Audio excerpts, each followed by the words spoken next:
മുഹമ്മദിൻ്റെ ഭാര്യമാരും അല്ലാത്ത ചില പെണ്ണുങ്ങളും മുഹമ്മദിനോട് പോയി എന്താണ് മുഹമ്മദിൻ്റെ ദൈവം പെണ്ണുങ്ങളെക്കുറിച്ചൊന്നും പറയാത്തത് എന്ന് പരാതി പറഞ്ഞ സന്ദർഭത്തിൽ ആണുങ്ങൾക്കും പെണ്ണുങ്ങൾക്കും എന്ന് പറഞ്ഞുകൊണ്ട് അള്ളാഹു വാഗ്ദാനം ചെയ്യുന്ന കുറേ കാര്യങ്ങളാണ് കഴിഞ്ഞ വാക്യത്തിൽ നമ്മൾ ചർച്ച ചെയ്തത്. അടുത്ത വാക്യം 36-ാമത്തെ വാക്യം, ഈ ഖുർആനിൽ ഞാൻ കണ്ടിട്ടുള്ളതിൽ വെച്ച് ഏറ്റവും വലിയ വൃത്തികേടാണ്, ഏറ്റവും വലിയ അശ്ലീല വചനമാണ്. ഒരു സംസ്കാരമുള്ള ആധുനിക മനുഷ്യനെ സംബന്ധിച്ചിടത്തോളം ആധുനിക മനുഷ്യൻ്റെ ധാർമ്മിക സങ്കല്പങ്ങളുടെ മുമ്പിൽ അങ്ങേയറ്റം പുളിച്ച് നാറിയ ഒരു വൃത്തികെട്ട ആശയമാണ് ഇനി ഈ 36-ാം വാക്യത്തിലൂടെ മുഹമ്മദിൻ്റെ വായിലൂടെ അന്ന് അവതരിപ്പിക്കപ്പെട്ടത്. ഞാൻ ആ വാക്യം വായിച്ച് ആ വാക്യത്തിൻ്റെ യഥാർത്ഥ ആശയവും അത് അവതരിപ്പിച്ച യഥാർത്ഥ സന്ദർഭവും എന്താണ് എന്നും ആ യഥാർത്ഥ ആശയവും യഥാർത്ഥ സന്ദർഭവും ആധുനിക മനുഷ്യരുടെ മുമ്പിൽ നിന്നും മറച്ചു വെക്കാൻ വേണ്ടി ഇന്നത്തെ ഖുർആൻ വ്യാഖ്യാതാക്കൾ എങ്ങനെയൊക്കെയാണ് കാര്യങ്ങളെ വളച്ചൊടിച്ച് പുകമറ സൃഷ്ടിക്കുന്നത് എന്നുമൊക്കെ വിശദമായിട്ട് നമുക്ക് ഈ ക്ലാസ്സിൽ ചർച്ച ചെയ്യാം. വാക്യം വായിക്കാം. അള്ളാഹുവും അവൻ്റെ റസൂലും ഒരു കാര്യം തീരുമാനിച്ചു കഴിഞ്ഞാൽ സത്യവിശ്വാസിയായ ഒരു പുരുഷനോ സ്ത്രീക്കോ തങ്ങളുടെ കാര്യത്തിൽ മറ്റൊരഭിപ്രായം ഉണ്ടായിരിക്കാൻ പാടുള്ളതല്ല. അള്ളാഹുവിനോടും അവൻ്റെ റസൂലിനോടും ആരെങ്കിലും അനുസരണക്കേട് കാണിക്കുന്നുവെങ്കിൽ നിശ്ചയമായും അവൻ വ്യക്തമായ ദുർമാർഗത്തിൽ അകപ്പെട്ട് കഴിഞ്ഞു. ഈ വാക്യം ഇങ്ങനെ കേട്ടാൽ വലിയൊരു കുഴപ്പമുള്ളതായിട്ട് തോന്നില്ല. പക്ഷേ ഈ വാക്യം എന്തിനു വേണ്ടി അവതരിപ്പിച്ചു എന്നും എന്തായിരുന്നു ഇതിൻ്റെ സന്ദർഭവും സാഹചര്യവും എന്നും എന്തായിരുന്നു ഇങ്ങനൊരു വാക്യം അവതരിപ്പിച്ചുകൊണ്ട് ഇങ്ങനെ ഒരു വിടുവേല ചെയ്യാൻ പ്രേരിപ്പിച്ച ചേതോ വികാരമെന്നും ചരിത്രത്തിൽ നിന്നും ഇതിൻ്റെ സന്ദർഭങ്ങളിൽ നിന്നുമൊക്കെ വായിച്ച് മനസ്സിലാക്കുമ്പോഴാണ് മുഹമ്മദ് എന്ന കുതന്ത്രശാലിയായ വ്യക്തി തൻ്റെ ഏറ്റവും വൃത്തികെട്ട സ്വാർത്ഥ താല്പര്യങ്ങളെ സംരക്ഷിക്കുന്നതിന് വേണ്ടി എങ്ങനെയാണ് ഈ അള്ളാഹു എന്ന ദൈവത്തെയും വെളിപാട് എന്ന ഈ അസംബന്ധത്തെയും ദുരുപയോഗപ്പെടുത്തിയത് എന്നതിൻ്റെ നാറുന്ന കഥകൾ നമുക്ക് കാണാൻ പറ്റും. ഈ വാക്യം അവതരിച്ചതിൻ്റെ സാഹചര്യത്തെക്കുറിച്ചും ഈ വാക്യത്തിൽ ഉൾക്കൊള്ളുന്ന കാര്യങ്ങളുടെ യഥാർത്ഥ ആശയത്തെക്കുറിച്ചും തെറ്റിദ്ധാരണ പരത്തുന്നതിന് വേണ്ടി നമ്മുടെ മുഫസ്സിറുകൾ, മലയാളത്തിലുള്ള മുഫസ്സിറുകളും അല്ലാത്ത മുഫസ്സിറുകളും ഒക്കെ നടത്തിയിട്ടുള്ള കള്ളക്കളികൾ വ്യക്തമാക്കുന്നതിന് വേണ്ടി ഞാൻ എല്ലാ തഫ്സീറുകളിൽ നിന്നും വായിക്കാം. അമാനി മൗലവിയുടെ തഫ്സീറിൽ പറഞ്ഞ അതേ കാര്യങ്ങൾ തന്നെയാണ് കൂറ്റനാട് ഈച്ച കോപ്പി പോലെ കോപ്പി അടിച്ചു വെച്ചിട്ടുള്ളത്. അതുകൊണ്ട് അത് രണ്ടും വായിക്കേണ്ട കാര്യമില്ല. ഞാൻ കൂറ്റനാടിൻ്റെ തഫ്സീറിൽ ഇതിൻ്റെ സന്ദർഭമായിട്ടും ഇതിലൂടെ അവതരിപ്പിക്കുന്ന ആശയം എന്താണ് എന്നത് സംബന്ധിച്ചും എഴുതി വെച്ചിട്ടുള്ള കുറച്ച് കാര്യങ്ങൾ വായിക്കാം. ഒരു വിഷയത്തിൽ അള്ളാഹുവും റസൂലും ഒരു വിധി പ്രഖ്യാപിച്ചു കഴിഞ്ഞാൽ പിന്നെ അതിനെതിരിൽ ഒരഭിപ്രായ സ്വാതന്ത്ര്യം ആർക്കുമില്ല. ഇത് ഇസ്ലാമിലെ ഒരു അടിസ്ഥാന നിയമമാണ്. അള്ളാഹു കൽപ്പിച്ചതിനെതിരായി നബി ഒന്നും അനുശാസിക്കുകയില്ല. നബി കൽപ്പിക്കുന്നതാവട്ടെ വാസ്തവത്തിൽ അള്ളാഹു കൽപ്പിച്ചതു തന്നെയാണല്ലോ. അവിടുത്തെ വാക്കുകളും പ്രവൃത്തികളുമെല്ലാം തന്നെ ഖുർആൻ്റെ വ്യാഖ്യാനങ്ങളുമാണ്. അതിനാൽ ഖുർആൻ മനസ്സിലാക്കുന്നത് നബിയുടെ വ്യാഖ്യാനത്തിൽ കൂടിയാവണം. ആരെങ്കിലും ഖുർആനിൽ നിന്ന് സ്വന്തമായി വല്ലതും ഗ്രഹിച്ചു വെക്കുകയും എന്നിട്ട് അതിനെതിരായി ബലപ്പെട്ട ഒരു ഹദീസ് കാണുകയും ചെയ്താൽ അത് അള്ളാഹുവിൻ്റെ വചനത്തിനെതിരാണെന്ന് പറഞ്ഞു തള്ളാവതല്ല. എന്നാൽ ഒരു വിഷയത്തെപ്പറ്റി അള്ളാഹുവിൽ നിന്നോ റസൂലിൽ നിന്നോ വ്യക്തമായ വിധി കാണാതിരിക്കുകയും അപ്പോൾ തദ് വിഷയത്തിൽ മുജ്തഹിദുകളായ ഇമാമുകൾ മറ്റു തെളിവുകളിൽ ഗവേഷണ നിരീക്ഷണങ്ങൾ നടത്തി വിധി കണ്ടുപിടിക്കുകയും ചെയ്യുന്നത് മേൽപ്പറഞ്ഞതിന് പുറത്താണ്. അള്ളാഹുവിൻ്റെയും റസൂലിൻ്റെയും വ്യക്തമായ നിയമമറിയാത്തിടത്താണല്ലോ ഇജ്തിഹാദ് നടക്കുന്നത്.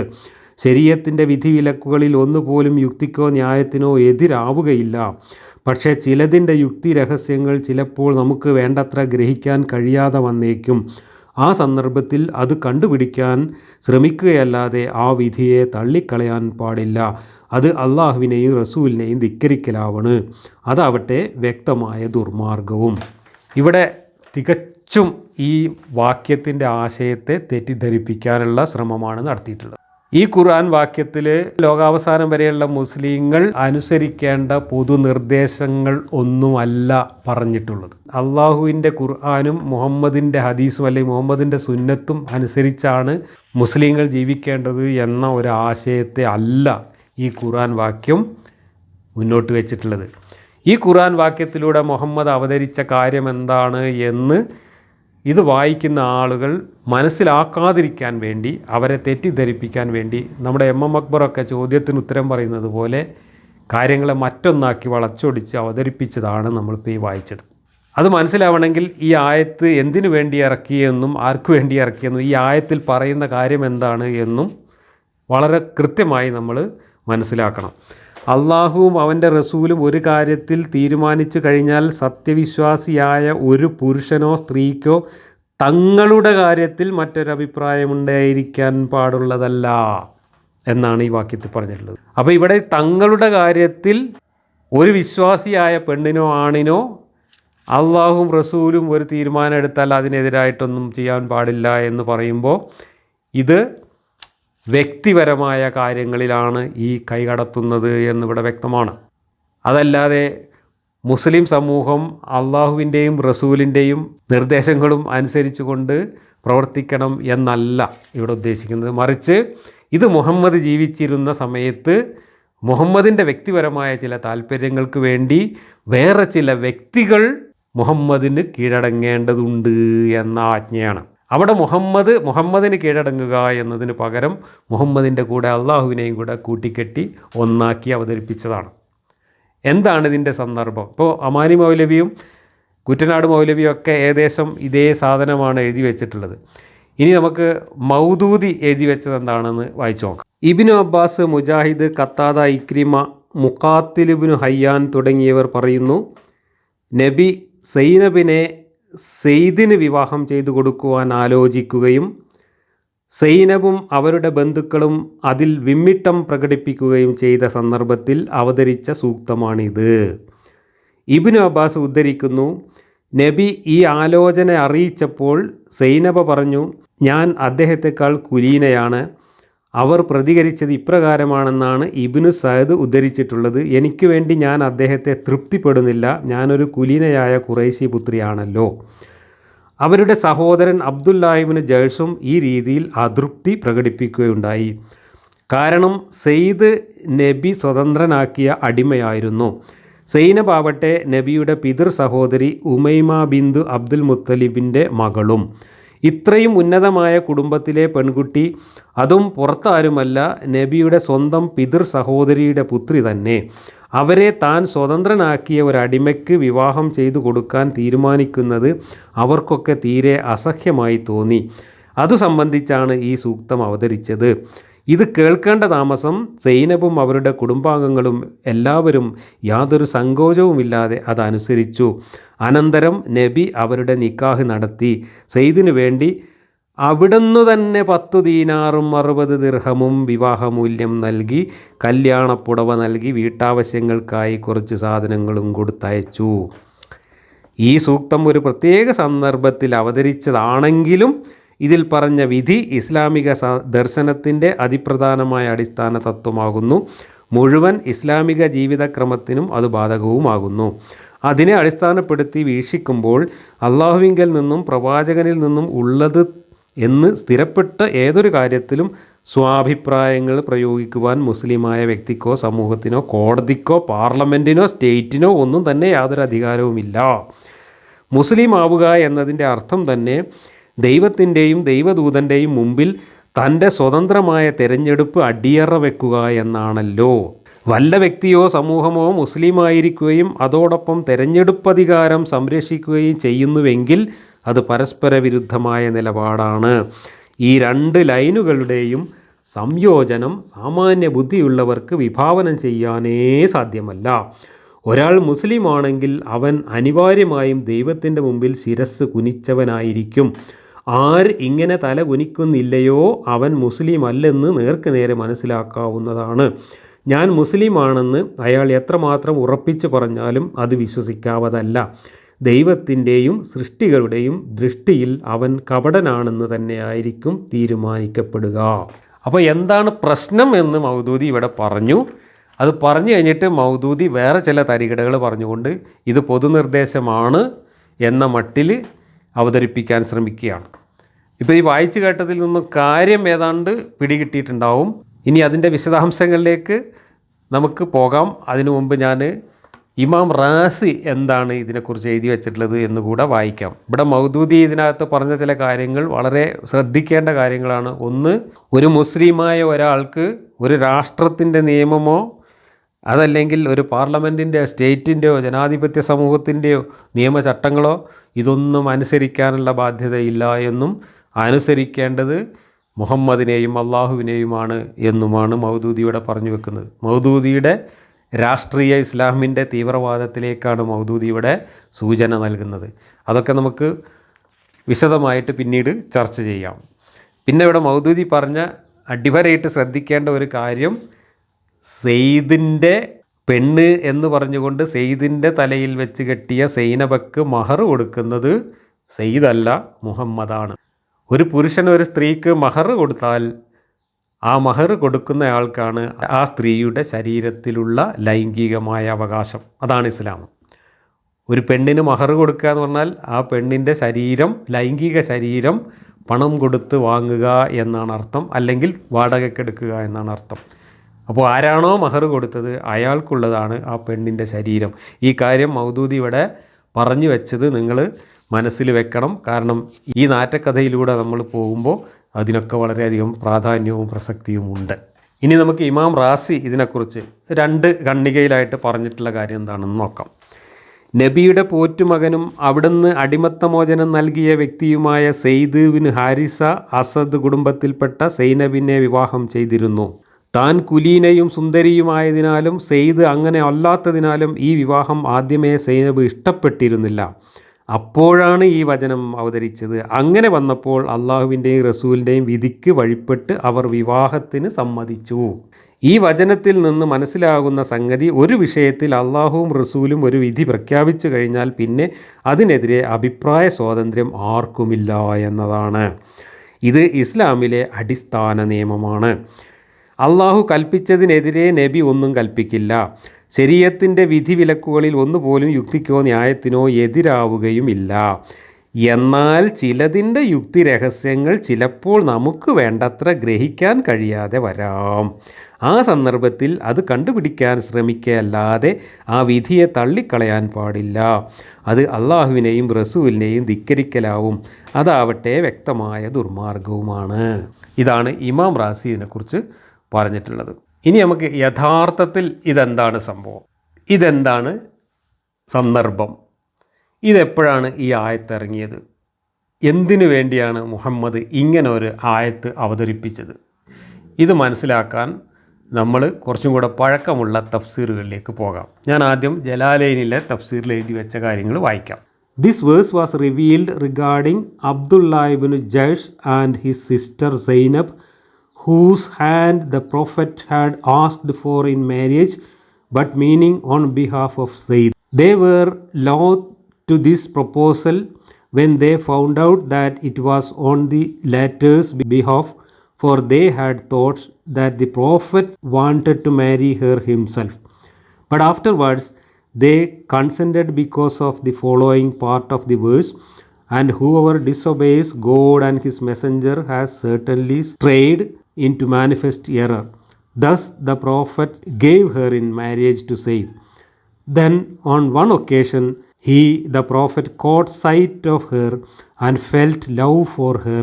Whereafter, when he realized that Zayd lost his affection for her, and so said to the Prophet, I want to part with her. But the Prophet said to him, retain your wife for yourself, as God he says.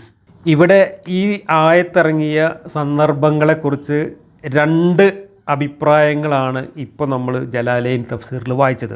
അതിൻ്റെ ചുരുക്കം ഇതാണ്. മുഹമ്മദിൻ്റെ cousin സഹോദരിയായിരുന്ന സൈനബയെ കല്യാണം ആലോചിക്കാൻ വേണ്ടി ഒരിക്കൽ ഇവരുടെ അടുത്ത് പോയി ചെന്നു. സൈനബും സൈനബിൻ്റെ ഉമ്മയും സൈനബിൻ്റെ സഹോദരനും ഉള്ള സമയത്ത് അവരുടെ വീട്ടിൽ പോയി മുഹമ്മദ് കല്യാണം ആലോചിച്ചു സൈനബയ്ക്ക്. അപ്പോൾ അവർ വിചാരിച്ച് സൈനബയെ മുഹമ്മദാണ് കെട്ടാൻ പോകുന്നത്, മുഹമ്മദ് കെട്ടാൻ ആഗ്രഹിച്ചുകൊണ്ടാണ് വന്നത് എന്നാദ്യം വിചാരിച്ചു. അപ്പോൾ അതിൻ്റേതായ ഒരു അനുകൂലമായിട്ടുള്ള ഇത് അവർ കാണിച്ചു, പ്രതികരണം. പക്ഷേ മുഹമ്മദ് പറഞ്ഞു, എനിക്ക് കെട്ടാനല്ല, സെയ്ദിന് കെട്ടിച്ചു കൊടുക്കാനാണെന്ന്. സെയ്ദ് മുഹമ്മദിൻ്റെ ദത്തുപുത്രനായിരുന്നു, ഒരടിമയായിരുന്നു, ഖദീജക്ക് കിട്ടിയ അടിമയായിരുന്നു. പിന്നീട് മുഹമ്മദിന് ഖദീജ കൈമാറി. മുഹമ്മദ് അവനെ ദത്തുപുത്രനായിട്ട് വളർത്തിക്കൊണ്ടുവന്നു. അങ്ങനെ കണക്കാക്കി പോന്നു. അവൻ്റെ അടിമ എന്നുള്ള സ്റ്റാറ്റസിൽ നിന്ന് സ്വാതന്ത്ര്യം കൊടുത്ത് ദത്തുപുത്രൻ എന്ന സ്റ്റാറ്റസിലേക്ക് മാറ്റി മുഹമ്മദ് കൂടെ നിർത്തിയ ആളായിരുന്നു സെയ്ദ്.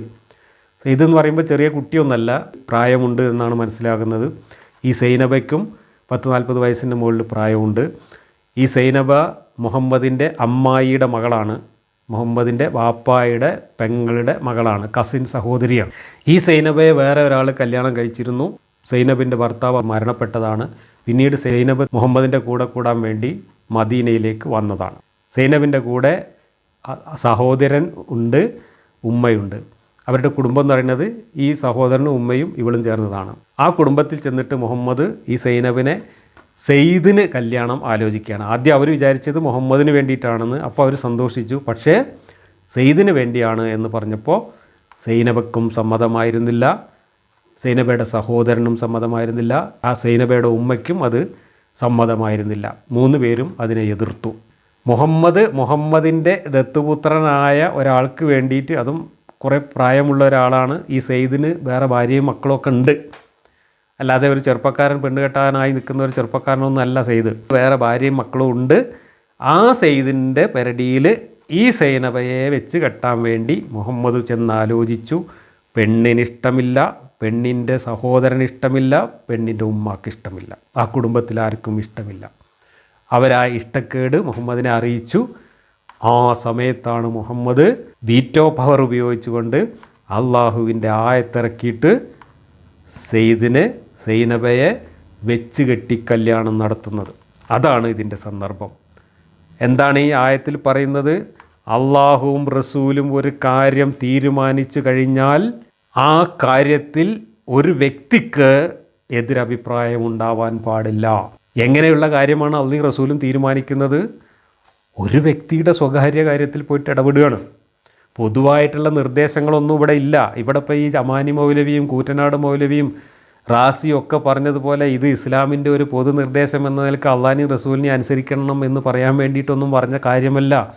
ഇവിടെ മുഹമ്മദ് തൻ്റെ യാതൊരു അധികാരവും തനിക്കില്ലാത്ത മറ്റൊരു കുടുംബത്തിൽ പോയിട്ട് മറ്റൊരു സ്വതന്ത്ര വ്യക്തിയുടെ ഏറ്റവും സ്വകാര്യമായിട്ടുള്ള മൗലികാവകാശത്തിൻ്റെ മുകളിൽ ഫാസിസം ഉപയോഗിച്ചുകൊണ്ട്, തൻ്റെ വീറ്റോ പവർ ഉപയോഗിച്ചുകൊണ്ട് അതിക്രമിച്ച് കയറുന്ന അങ്ങേയറ്റം വൃത്തികെട്ട മനുഷ്യത്വ വിരുദ്ധമായ ഒരു ജനാധിപത്യ കാലഘട്ടത്തിൽ മനുഷ്യർക്ക് ചിന്തിക്കാൻ പോലും പറ്റാത്ത അത്ര അശ്ലീലമായിട്ടുള്ള ഒരു കാര്യമാണ് മുഹമ്മദ് ഇവിടെ ഈ ഒരായത്തിലൂടെ അവതരിപ്പിക്കുന്നത്. സൈനബ് മുഹമ്മദിൻ്റെ അധികാര പരിധിയിൽപ്പെട്ട ആളല്ല. എന്ന് വെച്ചാൽ സൈനബിൻ്റെ രക്ഷിതാവൊന്നുമല്ല മുഹമ്മദ്. സൈനബിൻ്റെ രക്ഷിതാവായിട്ട് അവിടെ ഉമ്മയുണ്ട്, സഹോദരനുണ്ട്. സൈനബ തന്നെ അത്യാവശ്യം പ്രായമുള്ള ആളാണ്, വിധവയാണ്, അവർക്ക് അവരെ കാര്യം നോക്കാനൊക്കെയുള്ള പ്രാപ്തിയുണ്ട്. അവിടെ പോയിട്ട് മുഹമ്മദ് ഈ സെയ്ദിന് വേണ്ടി കല്യാണം ആലോചിക്കുകയാണ്. സെയ്ദ് ആവശ്യപ്പെട്ടിട്ടില്ല, സെയ്ദിന് ഇങ്ങനെ ഒരു പെണ്ണിൻ്റെ ആവശ്യവും അപ്പോൾ ഇല്ല, സെയ്ദിനും താല്പര്യമില്ല, സെയ്ദിന് വേറെ ഭാര്യ മക്കളൊക്കെ ഉണ്ട്. അങ്ങനെ അള്ളാഹു വന്നിട്ട് ആയത്തിറക്കിയിട്ട് നിർബന്ധിച്ച് കെട്ടിക്കുകയാണ് സെയ്ദിനെ കൊണ്ട്. സെയ്ദാരാണെന്ന് ഇനി പറയാൻ പോകുന്നുണ്ട്. ഇതിനേക്കാളും വലിയ അശ്ലീലമാണ് ആ പറച്ചിൽ. അതൊക്കെ നമുക്ക് അടുത്ത വാക്യം വരുമ്പോൾ കൂടുതൽ വിശദമായിട്ട് പറയാം. ഇങ്ങനെ സ്വന്തം അധികാരത്തിന് കീഴിൽ, സ്വന്തം സ്വേച്ഛാധികാരത്തിന് കീഴിലുള്ള, മുഹമ്മദിൻ്റെ നിയന്ത്രണത്തിലുള്ള, സ്വന്തമായി ഒരു വ്യക്തിത്വമോ വോയിസോ ഇല്ലാത്ത, തൻ്റെ അടിമയായിരുന്ന, എന്നാൽ അടിമത്വത്തിൽ നിന്ന് മോചിപ്പിച്ചതിൻ്റെ പേരിൽ തൻ്റെ ഔദാര്യത്തിലാണ് ജീവിക്കുന്നത് എന്ന് കരുതുന്ന ഒരു പാവം മനുഷ്യൻ്റെ മുകളിൽ മുഹമ്മദ് അയാൾക്കോ ഈ പറയുന്ന കുടുംബത്തിനോ ഈ വ്യക്തികൾക്കോ ഒന്നും താല്പര്യമില്ലാതെ മുഹമ്മദ് സ്വന്തം കസിൻ സഹോദരിയെ വെച്ച് കെട്ടുകയാണ് അള്ളാഹുവിൻ്റെ ആയത്തിറക്കിക്കൊണ്ട്. എന്തിനു വേണ്ടിയാണ് ഈ പണി ചെയ്തത്?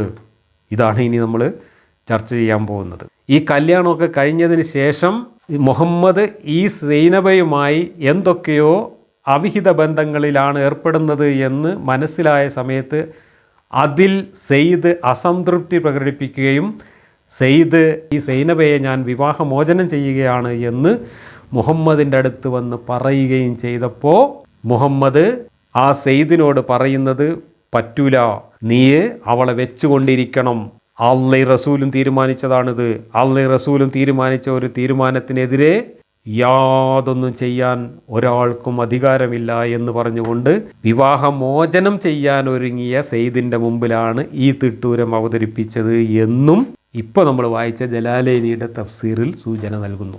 ഒന്നുകിൽ സെയ്ദിൻ്റെ മേൽ സൈനബയെ വെച്ച് കെട്ടിക്കൊണ്ട് ഈ കല്യാണം നടത്തുന്ന സമയത്ത് ആ കല്യാണത്തിന് നിർബന്ധിക്കാൻ വേണ്ടി അവതരിപ്പിച്ചത്, അതല്ലെങ്കിൽ ആ കല്യാണം പിന്നീട് കുളമാവുകയും വളരെ കുറഞ്ഞ കാലം, ഒരു കൊല്ലം പോലും തികയുന്നതിന് മുമ്പ് അവർ തമ്മിൽ തെറ്റിപ്പിരിയുകയും മുഹമ്മദ് കാരണം തെറ്റിപ്പിരിയുകയും ചെയ്ത സമയത്ത് ഞാൻ ഇവളെ വിവാഹമോചനം ചെയ്യുകയാണ് എന്ന് സെയ്ദ് മുഹമ്മദിനെ അറിയിച്ചപ്പോൾ വിവാഹമോചനം ചെയ്യാൻ പാടില്ല, നീ അവളെ ഭാര്യയായി തന്നെ സൂക്ഷിക്കണം എന്ന് അവനെ നിർബന്ധിക്കുന്നതിന് വേണ്ടി അള്ളാഹുവും റസൂലും ഒരു തീരുമാനമെടുത്താൽ അതിനെതിരെ മറ്റുള്ളവർക്കൊന്നും ചെയ്യാൻ പാടില്ല എന്ന ഈ തിട്ടൂരം ഇവിടെ ഇറക്കി എന്നാണ് രണ്ടാമത്തെ സൂചനയായിട്ട് ഇതിനകത്ത് നൽകുന്നത്. എന്നാൽ ഈ ആദ്യത്തെ കാര്യമാണ് മിക്ക മുഫസ്സിറുകളും പുറത്തേക്ക് വിടുന്നത്. രണ്ടാമത്തെ സന്ദർഭം ജലാലൈനി പറഞ്ഞു പോയിട്ടുണ്ടെങ്കിലും അപ്പോൾ ഇവിടെ എന്തൊക്കെയോ ചീഞ്ഞു നാറുന്നുണ്ട് എന്നുള്ളത് വ്യക്തമാണ്. കാര്യം തീർക്കാൻ പോകുന്നു ഞാൻ, അല്ലെങ്കിൽ ഞാൻ വിവാഹമോചനം ചെയ്യാൻ പോകുന്നു എന്ന് സെയ്ദ് പറഞ്ഞപ്പോഴാണ് ഈ ആയത്തിറങ്ങിയത് എങ്കിൽ സെയ്ദും സൈനബയും മുഹമ്മദും അള്ളാഹുവിൻ്റെ ആജ്ഞ നിരസിക്കുകയാണ് ചെയ്തിട്ടുള്ളത്. മുഹമ്മദും അടക്കം, മുഹമ്മദും അള്ളാഹു ഒന്ന് തന്നെയാണെന്നുള്ളത് നമുക്കറിയാം, മുഹമ്മദിനറിയാം, നാട്ടുകാർക്കൊക്കെ അറിയാം. പക്ഷേ ഇത് അള്ളാഹുവിൻ്റെ പേരിൽ ഇറക്കിയ ഈ ഒരു ആയത്ത് സൈനബ നിഷേധിച്ചു, സെയ്ദ് നിഷേധിച്ചു. ഈ ആയത്തിന് പുല്ല് വില കൽപ്പിക്കാതെ സെയ്ദും സൈനബും തമ്മിൽ വിവാഹമോചനം നടത്തി. അപ്പോൾ മുഹമ്മദിനും അത് അംഗീകരിക്കേണ്ടി വന്നു. എന്നിട്ട് പിന്നെ മുഹമ്മദ് വേറെ ആയത്തിറക്കിയിട്ട് ഈ സൈനബയെ കല്യാണം കഴിക്കുന്ന നാറ്റക്കഥയാണ് പിന്നെ ഇവിടെ വരുന്നത്.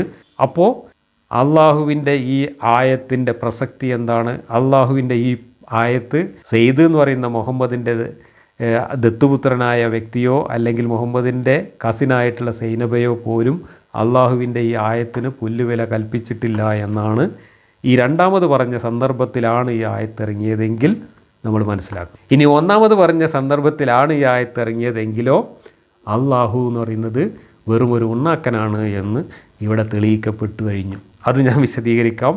ഞാൻ ഇബ്നു അബ്ബാസ് എഴുതി വെച്ചതുകൂടെ വായിക്കാം അതിനുശേഷം. And it becomes not a believing man Zaid or a believing woman Zainab when Allah and His Messenger have decided an affair for them to marry them, that they should after that claim any say in their affair.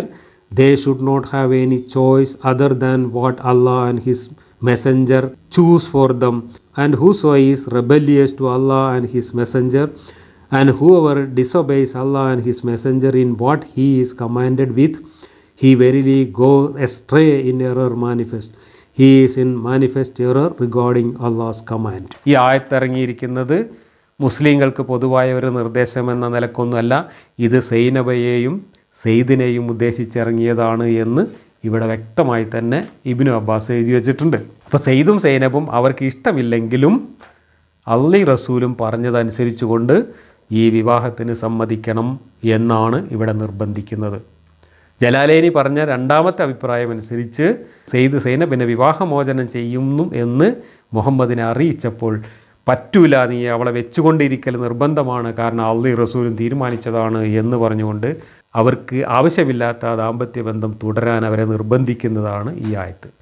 രണ്ടായാലും അള്ളാഹു ഉണ്ണാക്കനാണ് എന്ന് തെളിയിക്കപ്പെട്ട് കഴിഞ്ഞു. സെയ്ദും സൈനബയും അള്ളാഹുവിനെ പുല്ലുവില കൽപ്പിക്കാതെ ധിക്കരിച്ചു. മുഹമ്മദിന് അത് അംഗീകരിക്കേണ്ടി വന്നു. അള്ളാഹു അവിടെ ഉണ്ണാക്കനായി മാറി.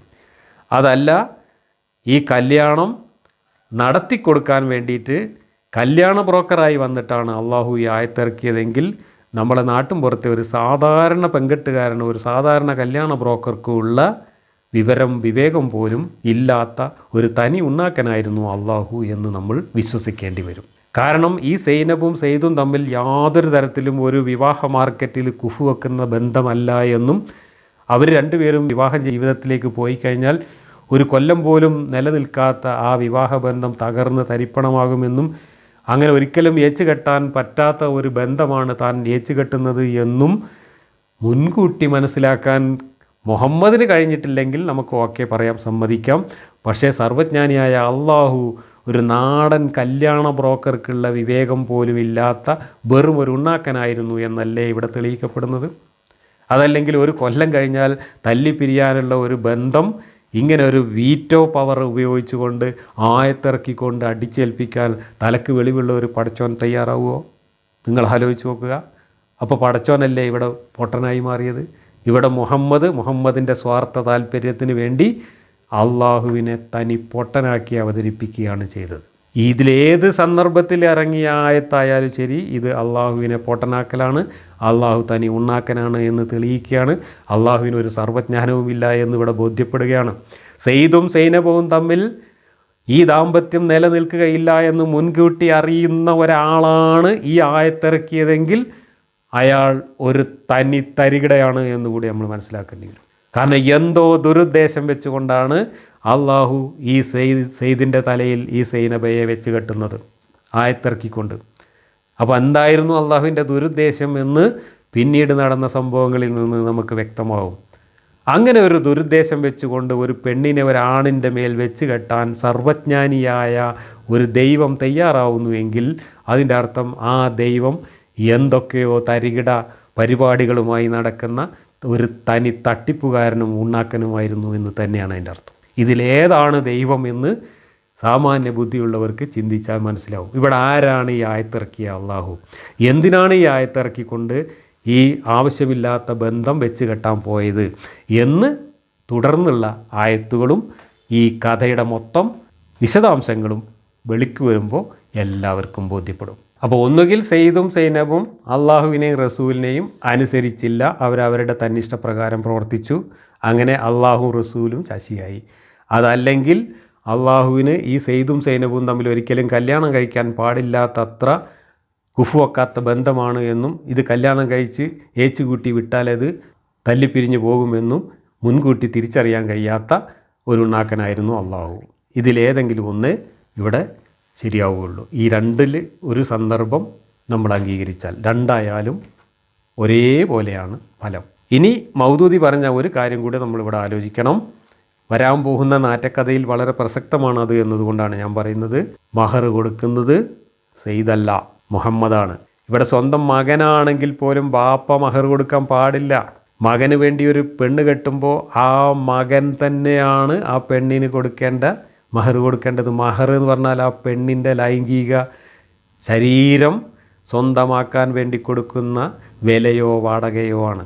ആ വിലയും വാടകയും ഏത് പുരുഷനാണോ കൊടുക്കുന്നത് ആ പുരുഷൻ അവകാശപ്പെട്ടതാണ് ഈ സ്ത്രീയുടെ ശരീരം എന്നതാണ് ഇസ്ലാമിലെ സങ്കല്പം. അത് ഒരു ദിവസത്തേക്കാണെങ്കിൽ ആ ഒരു ദിവസത്തേക്ക് ഈ പെണ്ണിൻ്റെ ശരീരം ഇയാൾക്ക് അവകാശപ്പെട്ടതാണ്. അത് സ്ഥിരമായിട്ടാണ് കൊടുക്കുന്നതെങ്കിൽ സ്ഥിരമായിട്ട് ആ പെണ്ണിൻ്റെ ശരീരം ഈ മഹർ കൊടുത്തയാൾക്ക് അവകാശപ്പെട്ടതാണ്. അതാണ് ഇസ്ലാമിലെ സങ്കല്പം. അപ്പോൾ ഇവിടെ സെയ്ദിനെ കൊണ്ട് കെട്ടിക്കുകയായിരുന്നില്ല മുഹമ്മദ്, മറിച്ച് മുഹമ്മദ് മഹർ കൊടുത്തിട്ട് സെയ്ദിൻ്റെ പെരടിയിൽ വെച്ച് കെട്ടിക്കൊണ്ട് സൈനബയെ തൻ്റെ വരുതിയിൽ തൻ്റെ കൺട്രോളിൽ നിർത്തുക എന്നതായിരുന്നു മുഹമ്മദിൻ്റെ ഉദ്ദേശ്യം. എന്തുകൊണ്ടാണ് മുഹമ്മദ് അങ്ങനെ ഉദ്ദേശിച്ചത് എന്ന് ഖുർആനിലെ ഈ അധ്യായത്തിൽ തന്നെ ഇനി തുടർന്ന് നമ്മൾ വായിക്കാൻ പോകുന്ന വാക്യങ്ങളിലൂടെ വളരെ ക്ലിയറായിട്ട് നമുക്ക് വ്യക്തമാകും. അപ്പോൾ നമുക്കറിയാം ആരായിരുന്നു മുഹമ്മദ്, ആരായിരുന്നു മുഹമ്മദിൻ്റെ അള്ളാഹു, എന്തായിരുന്നു മുഹമ്മദിൻ്റെ സംസ്കാരം, എന്തായിരുന്നു മുഹമ്മദിൻ്റെ സദാചാരം, എന്തായിരുന്നു മുഹമ്മദിൻ്റെ അള്ളാഹു കാട്ടിക്കൂട്ടിയ തരികിടകൾ, മുഹമ്മദിന് വേണ്ടി കാട്ടിക്കൂട്ടിയ തരികിടകൾ എന്നൊക്കെ ക്ലിയറായിട്ട് നമുക്ക് മനസ്സിലാവും. ഇവിടെ ഞാൻ ഇതൊക്കെ പറയുന്നത് ഈ ഒരു വാചകം മാത്രം വായിച്ചിട്ടോ അല്ലെങ്കിൽ ഈ വാചകത്തിൻ്റെ വ്യാഖ്യാനങ്ങളും ചരിത്രവും വായിച്ചിട്ടോ അല്ല, മറിച്ച് ഈ വിഷയവുമായി ബന്ധപ്പെട്ട് ഈ അധ്യായത്തിലും മറ്റധ്യായങ്ങളിലും വന്നിട്ടുള്ള ഖുർആൻ വാക്യങ്ങളും മുഹമ്മദിൻ്റെ ചരിത്രവുമായി ബന്ധപ്പെട്ട് വായിച്ചിട്ടുള്ള മറ്റ് വിവരങ്ങളും എല്ലാം കൂടെ ചേർത്ത് വെച്ചുകൊണ്ട് വരികൾക്കിടയിൽ വായിച്ചുകൊണ്ട് ഞാൻ മനസ്സിലാക്കിയ ചില വസ്തുതകളുടെ അടിസ്ഥാനത്തിലാണ് ഞാൻ ഈ കാര്യങ്ങൾ പറയുന്നത്. ഇവിടെ എല്ലാം ഖുർആൻ്റെ വ്യാഖ്യാതാക്കളും ചരിത്രകാരന്മാരും ഒരുപാട് നുണകൾ പറഞ്ഞുകൊണ്ട് നമ്മളെ എല്ലാവരെയും വിഡ്ഢികളാക്കാൻ ശ്രമിച്ചിട്ടുണ്ട്. അതെല്ലാം നമുക്ക് വളരെ കൃത്യമായി ബോധ്യപ്പെടും. ഒരല്പം സാമാന്യമായ യുക്തി ഉപയോഗിച്ചുകൊണ്ട് എല്ലാ കാര്യങ്ങളും ചേർത്ത് വെച്ചുകൊണ്ട് അതിൻ്റെ ആ ഒരു ക്രോണോളജിക്കൽ ക്രമം അനുസരിച്ച് ചേർത്ത് വെച്ചുകൊണ്ട് വായിക്കുകയും വരികൾക്കിടയിൽ വായിക്കുകയും ചെയ്താൽ കാര്യങ്ങൾ ഏറെക്കുറെ പിടികിട്ടും. എന്തിനാണ് അൽ-അഹ്സാബിൽ നിന്ന് 200-ൽ പരം വാക്യങ്ങൾ എടുത്തു മാറ്റി തരികിട കാണിച്ചത് എന്നും എന്തുകൊണ്ടാണ് ബാക്കിയുള്ള വാക്യങ്ങൾ ഷഫിൾ ചെയ്തിട്ട് ക്രമം തെറ്റിച്ച് കൊടുത്തത് എന്നും ഒക്കെ അതിൻ്റെയൊക്കെ പിന്നിലുള്ള ദുരൂഹതയും ഇവിടെ വെളിവാകുന്നുണ്ട്. ഇത് വായിക്കുന്ന ആളുകൾ, ഈ ഖുർആൻ വായിക്കുന്ന ആളുകൾക്ക് കാര്യങ്ങൾ മനസ്സിലാവരുത് എന്നാഗ്രഹിക്കുന്നവരാണ് ഈ ഖുർആൻ വ്യാഖ്യാനിച്ചവരും ഈ ഖുർആൻ ക്രോഡീകരിച്ചവരും ഒക്കെ. അതുകൊണ്ടാണ് പല കള്ളക്കളികളും ഇതിൻ്റെ പിന്നിൽ നടന്നിട്ടുള്ളത്. ഇവിടെ ജലാലൈനി തഫ്സീറിൽ ഒരു കാര്യം നിങ്ങൾ വായിച്ചു. സെയ്ദിനും സൈനബക്കും സൈനബയുടെ കുടുംബക്കാർക്കും ഒന്നും ഇഷ്ടമില്ലാത്ത ഈ ഒരു കല്യാണം അള്ളാഹു ആയത്തിറക്കി അവരുടെ മേൽ വെച്ച് കെട്ടി എന്ന് പറഞ്ഞതിന് ശേഷം ജലാലൈനി തഫ്സീറിൽ പറയുന്നത്, then on one occasion the prophet caught sight of her and felt love for her, whereafter when he realized that Sayyid lost his affection for her and so said to the prophet, I want to part with her. But the prophet said to him, retain your wife for yourself, as God says. കല്യാണം കഴിഞ്ഞതിന് ശേഷം ഒരു ദിവസം മുഹമ്മദിൻ്റെ ദൃഷ്ടിയിൽപ്പെട്ടു ഈ സൈനബ. അങ്ങനെ മുഹമ്മദ് അവളുമായിട്ട് പ്രണയത്തിലായി, അവളോട് ലവ്വായി. അതിനുശേഷം സെയ്ദ് അവളെ ഉപേക്ഷിക്കുകയാണ് ഞാൻ എന്ന് മുഹമ്മദിനെ അറിയിച്ചു. അപ്പോഴാണ് മുഹമ്മദ് അത് പറ്റൂല, അള്ള പറയും പോലെ അവളെ നീ വെച്ചുകൊണ്ടിരിക്കണം, അള്ളി റസൂലും പറയുന്നത് പോലെ അവളെ നീ തുടർന്നും വെച്ചുകൊണ്ടിരിക്കണം എന്ന് പറഞ്ഞത്. അപ്പോഴാണ് ഈ ആയത്ത് വീണ്ടും ഓതിയത് എന്നോ അല്ലെങ്കിൽ അപ്പോഴാണ് ഈ ആയത്ത് ഇറങ്ങിയത് എന്നോ നമുക്കിവിടെ അർത്ഥമാക്കാം. അപ്പോൾ അള്ളാൻ്റെ റസൂലിൻ്റെയും പേരിൽ സെയ്ദിനും സൈനബയ്ക്കും സൈനബൻ്റെ കുടുംബത്തിനും ഒന്നും താല്പര്യമില്ലാത്ത ഈ ഒരു ദാമ്പത്യം അടിച്ചേൽപ്പിച്ചത്, ആയത്തിറക്കിക്കൊണ്ട് വീറ്റോ പവർ ഉപയോഗിച്ചുകൊണ്ട് അടിച്ചേൽപ്പിച്ചത് മുഹമ്മദിൻ്റെ താല്പര്യങ്ങൾക്ക് വേണ്ടിയായിരുന്നു. ആ താല്പര്യം എന്താണ് എന്നതിനെ സംബന്ധിച്ച് ചരിത്രകാരന്മാരും മുഫസ്സിറുകളും മറ്റ് ഹദീസുകാരും ഒക്കെ പല തരത്തിൽ ഉരുണ്ട് കളിക്കുന്നത് നമുക്ക് കാണാം. ഇവിടെ കഥകളിൽ പറയുന്നത്, ഈ ഖുർആൻ വ്യാഖ്യാനങ്ങളിൽ പറയുന്നത്, ഒരു ദിവസം സെയ്ദ് സ്ഥലത്തില്ലാത്ത സമയത്ത് മുഹമ്മദ് ഈ സൈനബയുടെ വീട്ടിലേക്ക് കയറി ചെന്നു. അപ്പോൾ സൈനബ അവിടെ എന്തോ പണിയെടുത്തുകൊണ്ടിരിക്കുകയായിരുന്നു. അവൾ വളരെ നേരിയ വസ്ത്രം മാത്രമേ ധരിച്ചിട്ടുണ്ടായിരുന്നുള്ളൂ. അവളുടെ ശരീരത്തിൻ്റെ കുറേ ഭാഗങ്ങളൊക്കെ പുറത്ത് കണ്ടിരുന്നു. അങ്ങനെ ചെന്ന് മുഹമ്മദ് അവളെ കണ്ടപ്പോൾ മുഹമ്മദിന് കൺട്രോൾ പോയപ്പോൾ മുഹമ്മദ് എന്തൊക്കെയോ പിറുപിറുത്തുകൊണ്ട് അവിടെ നിന്ന് ഇറങ്ങിപ്പോയി. ആ പിറുപിറുക്കൽ കേട്ടപ്പോൾ സൈനബക്ക് കാര്യം മനസ്സിലായി. സൈനബ പിന്നെ സെയ്ദ് വന്നപ്പോൾ ഈ കാര്യം സെയ്ദിനോട് പറഞ്ഞു.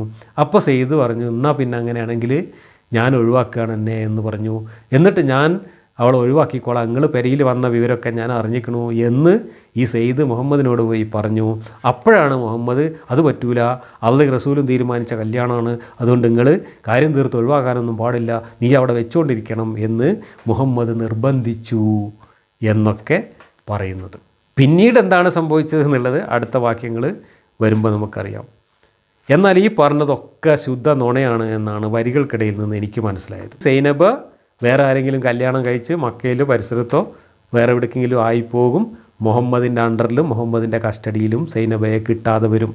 അപ്പോൾ സൈനബയെ മുഹമ്മദിൻ്റെ കസ്റ്റഡിയിൽ കൊണ്ടുവരാനുള്ള ഒരു സൂത്രമായിരുന്നു ഈ അള്ളാഹുവിൻ്റെ പേരിലുള്ള ഈ കല്യാണാലോചനയും കല്യാണവും. അപ്പോൾ സ്വാഭാവികമായിട്ടും പലരും വിശ്വാസികൾ ചോദിച്ചുകൊണ്ടിരിക്കാറുള്ള ഒരു ചോദ്യം ഇതാണ്, അങ്ങനെയാണെങ്കിൽ പിന്നെ സെയ്ദിനെ കെട്ടിക്കേണ്ട ആവശ്യമില്ലല്ലോ, മുഹമ്മദിന് നേരിട്ടങ്ങ് കെട്ടിയാൽ പോരെയാണ്. ന്യായമെന്ന് തോന്നാവുന്ന ആ ചോദ്യത്തിൻ്റെ ഉത്തരം ഈ അധ്യായത്തിൽ തന്നെ ഇനി വരാൻ പോകുന്ന ചില വാക്യങ്ങൾ വിശദീകരിക്കുമ്പോൾ നമുക്ക് വ്യക്തമായിട്ട് പറയാം. നാട്ടിലുള്ള പെണ്ണുങ്ങളെ മുഴുവൻ തനിക്ക് വ്യഭിചരിക്കാൻ അള്ളാഹു പ്രത്യേകം സ്പെഷ്യൽ ഓർഡർ ഇറക്കി തന്നു എന്ന് പറഞ്ഞുകൊണ്ട് ഇറക്കിയ ആയത്ത് ഈ ഖുർആൻ അധ്യായത്തിൽ കിടപ്പുണ്ട്. അവിടെ മുഹമ്മദിന് അള്ളാഹു ഹലാലാക്കി കൊടുക്കുന്ന പെണ്ണുങ്ങളുടെ ലിസ്റ്റിൽ മുഹമ്മദിൻ്റെ ഭാര്യമാർക്ക് പുറമേ, മുഹമ്മദിൻ്റെ അടിമ സ്ത്രീകൾക്ക് പുറമേ മുഹമ്മദിൻ്റെ കസിൻ സഹോദരിമാർ മുഴുവനുണ്ട്. മുഹമ്മദിന് 30ഓളം കസിൻ സഹോദരിമാരുണ്ടായിരുന്നു. അമ്മായിയുടെ മക്കൾ, അമ്മാവൻ്റെ മക്കൾ, എളാപ്പാൻ്റെ മക്കൾ, മൂത്താപ്പാൻ്റെ മക്കൾ, ഇളയമാൻ്റെ മക്കൾ, മൂത്തമ്മാൻ്റെ മക്കൾ, അങ്ങനെ 30ഓളം കസിൻ സഹോദരിമാരുള്ള മുഹമ്മദ് ഭാര്യമാരെയും അടിമ സ്ത്രീകളെയും ഈ കസിൻ സഹോദരിമാരെയും തനിക്ക് ഹലാലാക്കി തന്നിട്ടുണ്ട് ദൈവം എന്ന് പറഞ്ഞുകൊണ്ട് ഇറക്കിയ ആയത്ത് ഇവിടെ കിടപ്പുണ്ട്. അപ്പോൾ എന്തുകൊണ്ടാണ് സൈനബയെ മുഹമ്മദ് കല്യാണം കഴിക്കാതെ സെയ്ദിൻ്റെ ഭാര്യയാക്കി മക്കയിൽ നിന്ന് മദീനയിലേക്ക് കൂട്ടാൻ ശ്രമിച്ചത് എന്നതിൻ്റെ ഉത്തരം അവിടെ ഉണ്ട്. കാരണം കല്യാണം കഴിച്ചിട്ട് ഭാര്യയാക്കി കൂടെ പാർപ്പിക്കുക എന്ന് പറയുമ്പോൾ അവിടെ ചിലവ് കൂടുതലുണ്ട്, അവിടെ ഉത്തരവാദിത്തം വരുന്നുണ്ട്, അവിടെ വേറെ പല ബുദ്ധിമുട്ടുകളുണ്ട്, സാങ്കേതികമായി തന്നെ പ്രശ്നങ്ങളുണ്ട്. ഇവിടെ കല്യാണം കഴിക്കാതെ തന്നെ എല്ലാ കസിൻ സഹോദരിമാരെയും മുഹമ്മദിന് ലൈംഗികമായിട്ട് ഉപയോഗിക്കാൻ പ്രത്യേക അനുവാദമുണ്ട് എന്ന ഖുർആൻ ആയത്ത് എന്തിൻ്റെ സൂചനയാണ് എന്ന് ആ ആയത്ത് വിശദീകരിക്കുമ്പോൾ നമുക്ക് കൂടുതൽ വിശദീകരിക്കാം. അപ്പോൾ വളരെ ദുരൂഹമാണ് ഈ സംഭവങ്ങൾ. ഇവിടെ ഈ മുഫസ്സിറുകൾ പറയുന്ന ഒരു ദിവസം പോയി കണ്ടു, ആ കണ്ടപ്പോൾ പ്രണയം തോന്നി എന്നൊന്നും പറയുന്ന കഥയ്ക്ക് യാതൊരു യുക്തിയും ഉള്ളതായിട്ട് എനിക്ക് തോന്നുന്നില്ല. കാരണം ഈ സ്ത്രീക്ക് 40 വയസ്സ് പ്രായമുണ്ട്. ഈ സ്ത്രീ മുഹമ്മദിൻ്റെ അമ്മായിയുടെ മകളാണ്. ഈ സ്ത്രീയെയും അബസീനിയയിലേക്ക് അയച്ചത് മുഹമ്മദാണ്. ഈ സ്ത്രീ മുഹമ്മദിൻ്റെ സ്വന്തം കസിൻ സഹോദരിയാണ്. മുഹമ്മദ് കണ്ടിട്ടില്ലാത്ത ഒരു സ്ത്രീയല്ല. 40 കൊല്ലം മുഹമ്മദിന് നല്ല പോലെ കണ്ട് പരിചയമുള്ള ഒരു സ്ത്രീയാണ്. ജാഹിലിയ കാലത്ത് തന്നെ ഈ പെണ്ണിനെ ശരിക്കും മുഹമ്മദ് കണ്ടിട്ടുണ്ട്. അന്നൊന്നും തോന്നാത്ത ഒരു പ്രണയം പിന്നീട് മരുമകളായി വന്നതിന് ശേഷം ഒരു ദിവസം വീട്ടിലേക്ക് കയറി ചെന്നപ്പോൾ അവളുടെ ഇരുത്തം കണ്ടപ്പോൾ മുഹമ്മദിന് അങ്ങ് പ്രണയം വന്നു എന്ന് പറഞ്ഞാൽ അപ്പോഴേ ഈ സൈനബിൻ്റെ സൗന്ദര്യം മുഹമ്മദിനെ ആകർഷിച്ചിട്ടുള്ളൂ എന്നൊക്കെ പറഞ്ഞാൽ അത് വസ്തുതാവിരുദ്ധമാണ്. ഇത് യഥാർത്ഥ സംഭവം മറച്ചു വെക്കാൻ വേണ്ടി ഉണ്ടാക്കിയ ഒരു കള്ളക്കഥയാവാനാണ് സാധ്യത. യഥാർത്ഥ സംഭവം എന്താണ് എന്ന് നമുക്ക് ഈ വെച്ചുകെട്ടി കല്യാണം നടത്തുമ്പോൾ തന്നെ അതിൻ്റെ ഉദ്ദേശം എന്തായിരുന്നു എന്ന് പിന്നീട് നടന്ന സംഭവങ്ങളിൽ നിന്ന് വ്യക്തമാവും. പിന്നീട് മുഹമ്മദ് ഇവളെ കല്യാണം കഴിക്കേണ്ടി വന്നത് ഒരു നിർബന്ധിത സാഹചര്യത്തിലാണ്. ഈ സെയ്ദിൻ്റെ നിർബന്ധത്തിന് വഴങ്ങി മുഹമ്മദിന് കീഴടങ്ങേണ്ടി വന്നതാണ്. അവിടെ അള്ളാഹുവിനെ സെയ്ദും സൈനബും തനി ഉണ്ണാക്കനാക്കി തള്ളിക്കളയുകയാണ് ചെയ്തിട്ടുള്ളത് എന്നുകൂടി നമ്മൾ മനസ്സിലാക്കും. ഇനിയും ഇതിനകത്ത് വളരെ വളരെ ദുരൂഹമായിട്ടുള്ള ഒരുപാട് സംഭവങ്ങൾ വരാൻ പോകുന്നുണ്ട്. ഈ സെയ്ദിനെ മുഹമ്മദ് കൊലക്ക് കൊടുക്കുന്നത് വരെയുള്ള സംഭവങ്ങൾ ഇനി വരാൻ പോകുന്നുണ്ട്. അടുത്ത വാക്യങ്ങളിൽ ഈ കഥ തുടരുകയാണ്. ആ കഥ നമുക്ക് അടുത്ത വാക്യങ്ങളുടെ വിശദീകരണത്തോടൊപ്പം വിശദീകരിക്കാം.